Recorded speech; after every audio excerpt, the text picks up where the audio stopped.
Dad handed my brother, the family company that I helped build after he impregnated my fiancée. I took the clients and watched it burn. Now they're begging me to pay their mortgage so they won't be homeless. Throwaway account for obvious reasons. I've been sitting on this story for 8 months now, and I honestly don't know if writing it out will help me process everything or just make me angrier. But I need to get this off my chest because the guilt is eating me alive, even though I know I shouldn't feel guilty about any of this.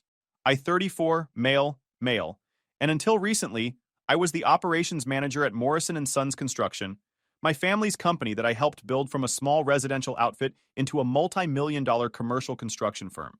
The and Sons part always felt like a joke, because while there were technically two sons, only one of us ever mattered to Dad. Let me paint you the picture of my childhood. My brother Jake is 31, 3 years younger than me, and from the moment he could walk, he was Dad's golden boy.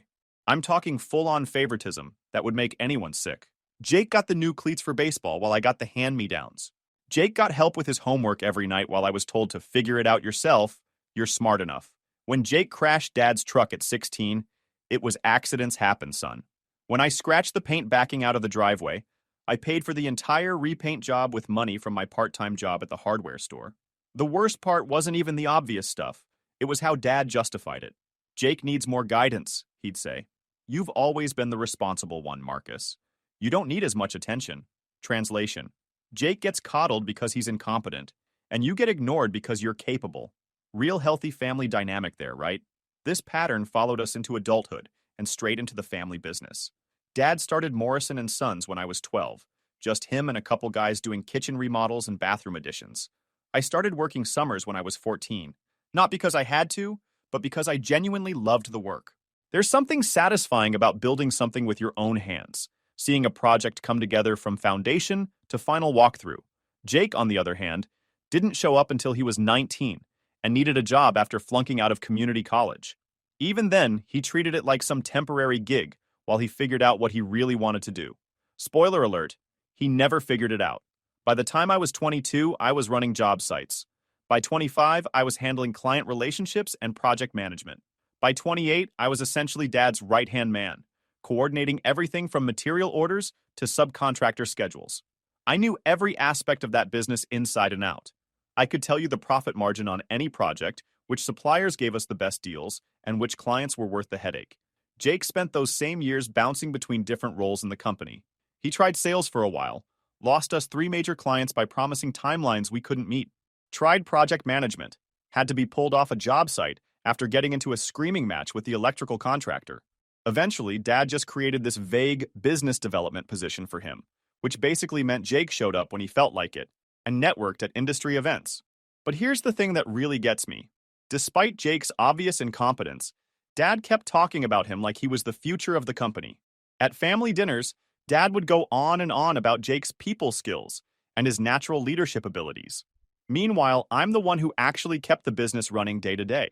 The breaking point started about 2 years ago when I met Sarah. She was the architect on one of our commercial projects, this boutique hotel renovation downtown. Smart as hell, gorgeous, and she actually appreciated the craftsmanship side of construction. Most architects treat contractors like necessary evils, but Sarah would come to job sites and get genuinely excited about the millwork details or the custom tile installations. We started dating after the project wrapped, and within 6 months I knew she was the one. Sarah understood my passion for the business in a way my family never did. She'd ask detailed questions about our projects, gave me suggestions for improving our client presentations, even helped me draft proposals for bigger commercial jobs. She got that Morrison and Sons wasn't just my job, it was my life's work. I proposed last Christmas at the company holiday party, right there in front of the whole team and all our clients.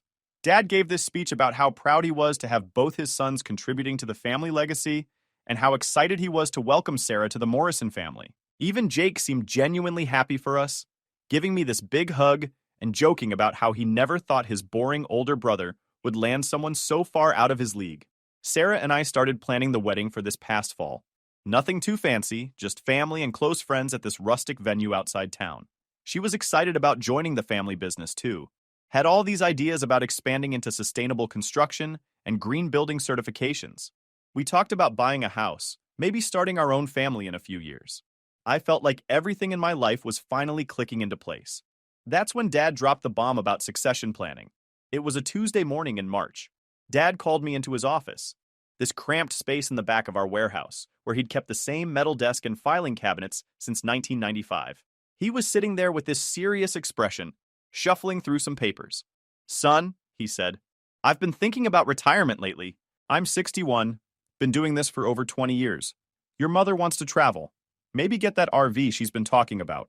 I nodded, not sure where this was going, but assuming it would be good news. After all, I'd been essentially running operations for years. The logical next step would be promoting me to president or giving me majority ownership.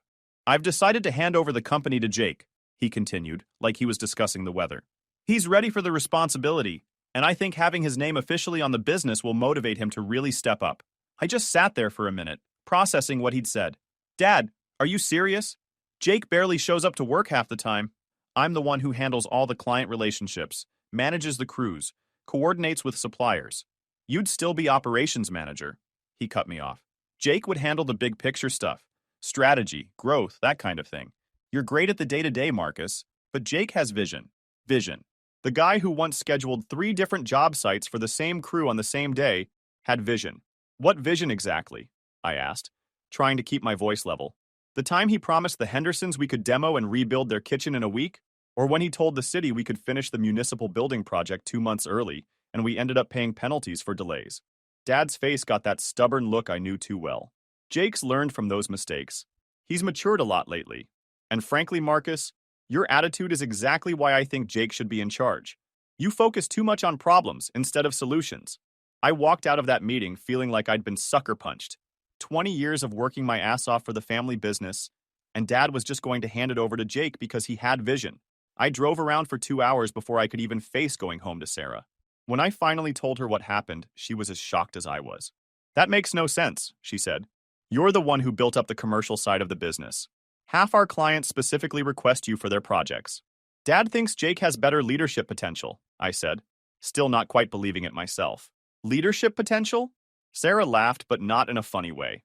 "The man showed up to our engagement party in flip-flops and a wrinkled polo shirt. He spent the entire evening hitting on my college roommate." She was right, of course. But there's something about family dynamics that makes you doubt your own perception of reality. Maybe Dad saw something in Jake that I was missing. Maybe I was being petty or jealous. Maybe I should just suck it up and be a good soldier. That attitude lasted about a week. I tried to make it work. I really did. Jake officially took over as president in May, and I figured maybe Dad was right. Maybe having more responsibility would motivate him to step up his game. Instead, Jake seemed to interpret his promotion as permission to work even less than before. His first executive decision was redecorating Dad's old office. Spent $5,000 on a new desk, leather chairs, and some motivational artwork that looked like it came from a hotel lobby. His second decision was hiring his buddy Kyle as Director of Strategic Partnerships, which was apparently a fancy title for someone to golf with clients while I handled all the actual project details.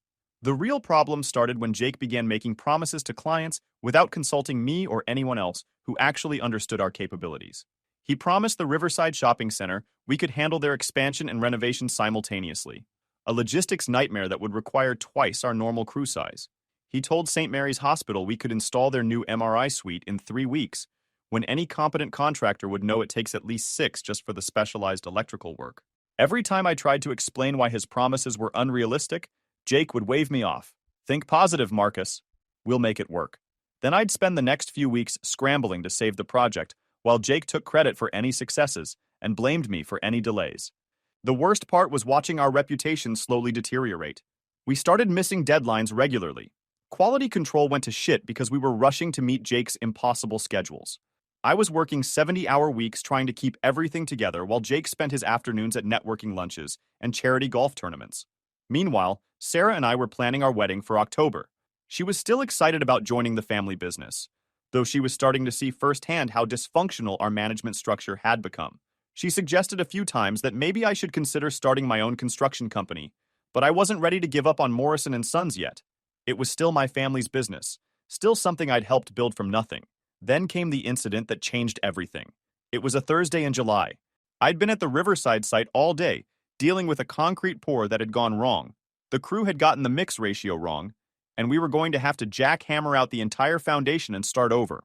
I was exhausted, covered in concrete dust, and dreading the conversation with Jake about the project delays.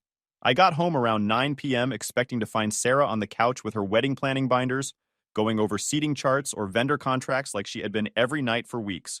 Instead, the house was dark except for the bedroom light upstairs.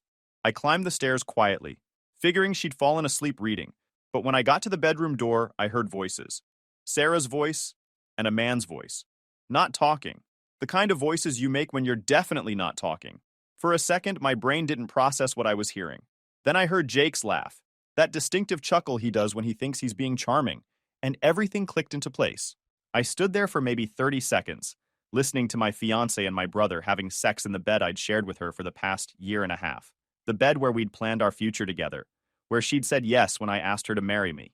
I didn't bust down the door or scream or do any of the dramatic shit you see in movies. I just turned around, walked back downstairs, got in my truck, and drove to the Marriott near the airport. Checked in, took a shower, and sat on the edge of the bed, trying to process what had just happened. My phone started ringing around 11 p.m. Sarah first, then Jake, then Sarah again. I turned it off and went to sleep. The next morning, I came home to find them both waiting for me in my living room. Sarah had clearly been crying. Mascara streaks, red eyes, the whole thing. Jake looked uncomfortable, but not exactly ashamed. "Marcus," Sarah started, "we need to talk about what happened." "Which part?" I interrupted. "The part where you fucked my brother in our bed? Or the part where you both apparently thought I was too stupid to figure it out?" Jake stepped forward, hands up like he was calming a wild animal. "Look, bro, this isn't how we wanted you to find out." "How long?" I asked Sarah, ignoring Jake completely. She couldn't meet my eyes. "It just happened a few times. It didn't mean anything." "How long?" "3 months," she whispered. 3 months. That meant it started right after Jake took over the company, right around the time I was working 18-hour days trying to clean up his messes. While I was busting my ass to save his reputation, he was screwing my fiancée. "We didn't plan this," Jake said. "It just sort of happened." Sarah was stressed about the wedding. I was dealing with the pressure of the new position. "So you decided to fuck each other about it," I said. "That's your solution to stress?" Sarah started crying harder. "I'm sorry, Marcus, I know this is awful. I know we've hurt you, but what?" She took a shaky breath. "I'm pregnant." The room went completely silent. I could hear the air conditioning unit outside, a car driving by, my own heartbeat in my ears. "Whose is it?" I asked, though I already knew the answer from the look on Jake's face. "Mine," he said quietly. "We found out last week."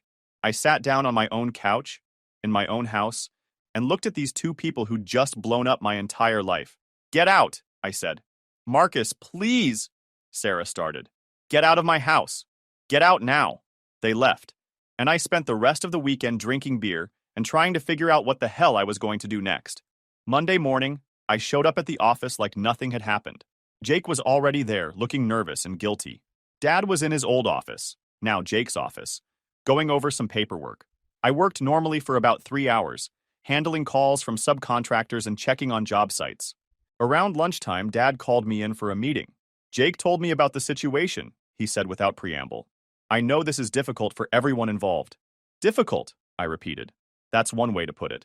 The thing is, Marcus, we need to figure out how to move forward as a family and as a business. Jake and Sarah are having a baby. They're talking about getting married." I just stared at him.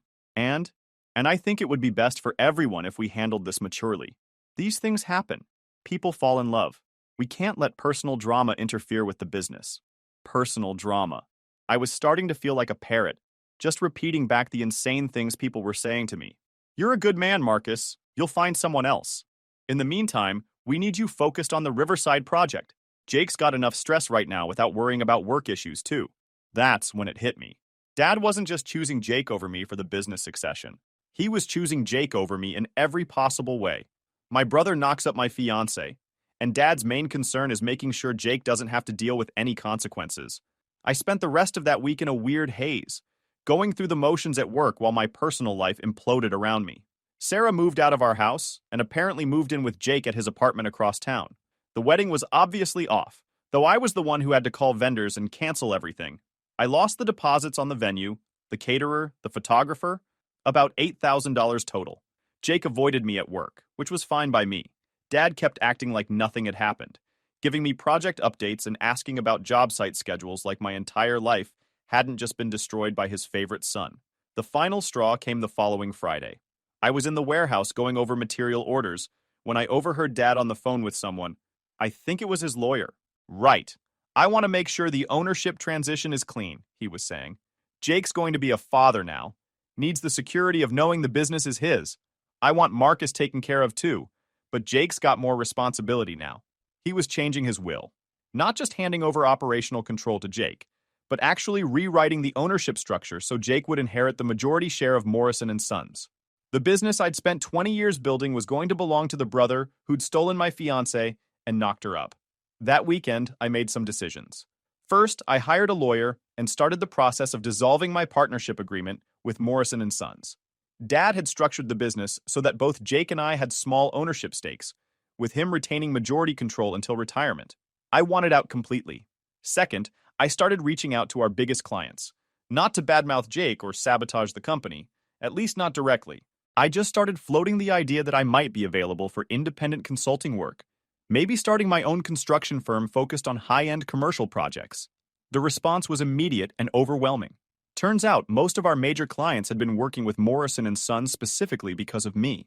They liked my project management style, trusted my timeline estimates, and had developed personal relationships with me over the years. The first client to officially jump ship was Henderson Development, the group behind the Riverside Shopping Center project. Tom Henderson called me directly on a Tuesday morning. Marcus, I heard through the grapevine that you might be starting your own outfit. Is that true? I'm exploring some options, I said carefully. Why? Because frankly, since Jake took over, this project has been a nightmare. We're 6 weeks behind schedule, the quality control has gone to hell, and nobody seems to be able to give me straight answers about anything. If you're thinking about going independent, I'd love to talk about bringing you on to finish this job. By the end of that week, I had similar conversations with 4 other major clients. They weren't just interested in hiring me for future projects, they actively wanted to fire Morrison and Sons and bring me in to salvage their current jobs. I gave Dad and Jake 2 weeks' notice on a Monday morning in September. Walked into Jake's office where both of them were going over some quarterly reports. I'm starting my own construction company, I said. My last day here will be September 30th. Dad looked up from the papers, genuinely surprised. Marcus, you don't need to do this. We can work through the personal stuff. This isn't about personal stuff, I said. This is business. I've got 5 clients ready to sign contracts with me, including Henderson Development. They're pulling the Riverside project effective immediately. Jake's face went white. The Riverside project was our biggest contract, worth about $1.2 million. Losing it would be a serious hit to Morrison and Sons' quarterly revenue. You can't do that, Jake said. That's our project. Actually, it's not. I checked with Tom Henderson and with our lawyers. The contract specifies that Henderson Development can terminate for convenience with 30 days' notice. Tom's already sent the formal notice. They want me to finish the project through my new company. Dad stood up, his face getting red the way it did when he was really angry. This is sabotage, Marcus. You're trying to destroy the family business because you're bitter about Sarah. I'm not trying to destroy anything, I said calmly. I'm starting my own business. If your clients prefer to work with me, that's their choice. What about loyalty? Jake asked. What about family? I looked at him, really looked at him, for the first time since I'd found out about him and Sarah. He was sitting behind Dad's old desk in his expensive suit, playing the victim like he always did, like I was the one who'd done something wrong. You want to talk about loyalty and family? I asked. Where was loyalty when you were fucking my fiancé? Where was family when Dad decided to hand you the business I built while you were busy knocking up my girlfriend? The room went quiet. Dad sat back down heavily, suddenly looking older than his 61 years. That's different, Jake said weakly. No, it's not.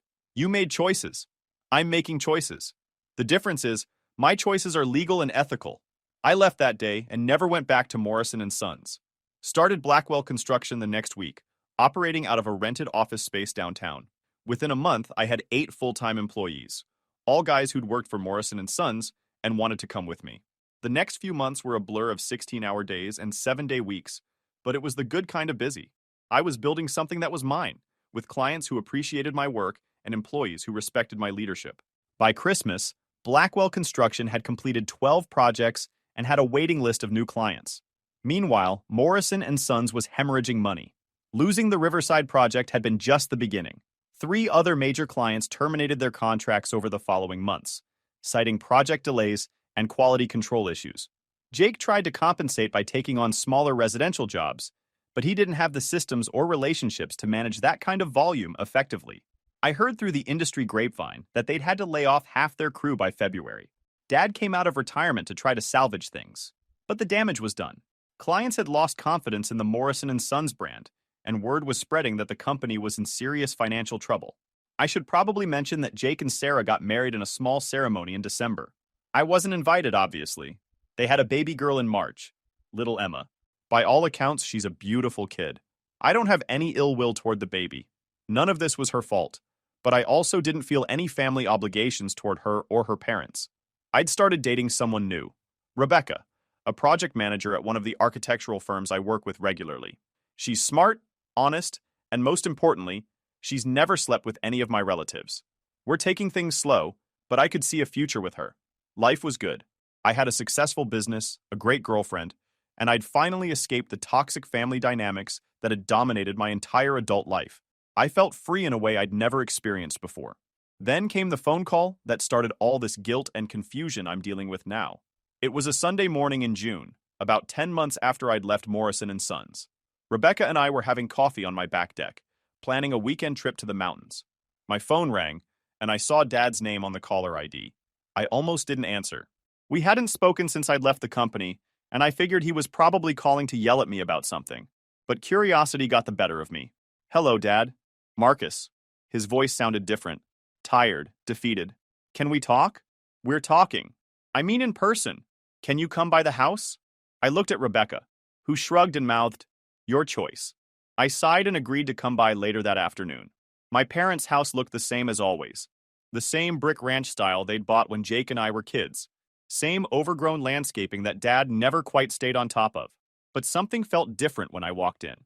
The energy was heavy, depressed. Mom gave me a hug that lasted longer than usual, and I noticed she looked older too. Grayer, more worried. Dad was in his recliner in the living room, staring at a baseball game on TV with the volume turned down low. "Want some coffee?" Mom asked. "Sure."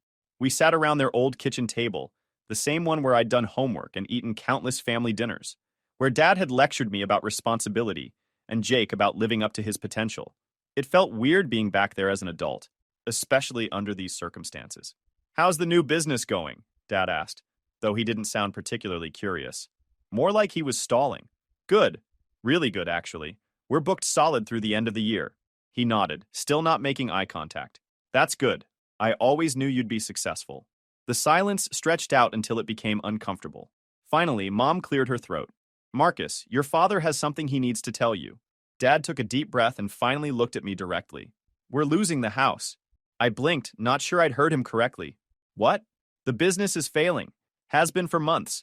We borrowed against the house to try to keep things afloat, but it wasn't enough. We're 3 months behind on the mortgage now. Banks starting foreclosure proceedings." The pieces started coming together in my head. "How much money are we talking about?" "Total? About $180,000. That's what we owe on the house plus the business debts." I sat back in my chair, processing this information. A year ago, $180,000 would have seemed like an impossible amount of money, but Blackwell Construction was doing well enough that I could probably manage it if I had to. "What about Jake?" I asked. "What's he doing to help?" Mom and Dad exchanged a look that told me everything I needed to know. "Jake's struggling too," Mom said quietly. "Sarah's been having health problems since the baby was born. Postpartum depression, the doctor says. She can't work right now, and someone needs to stay home with Emma." "So Jake's not working either?" "He's trying," Dad said defensively. "He's got some leads on smaller projects, handyman stuff mostly. But it's not enough to cover their expenses, let alone help us." The irony was almost overwhelming. Jake, the golden boy with the vision and leadership potential, had run the family business into the ground and was now doing odd jobs to pay rent. Meanwhile, I was running a successful company with more work than I could handle. "Why are you telling me this?" I asked, though I already knew the answer. Dad's shoulders sagged. "Because you're the only one who can help us. Your business is successful. You've got the resources. And you think I should just write you a check for $180,000? We're family," Mom said, tears starting to form in her eyes. "I know things have been difficult between all of you, but we're still family."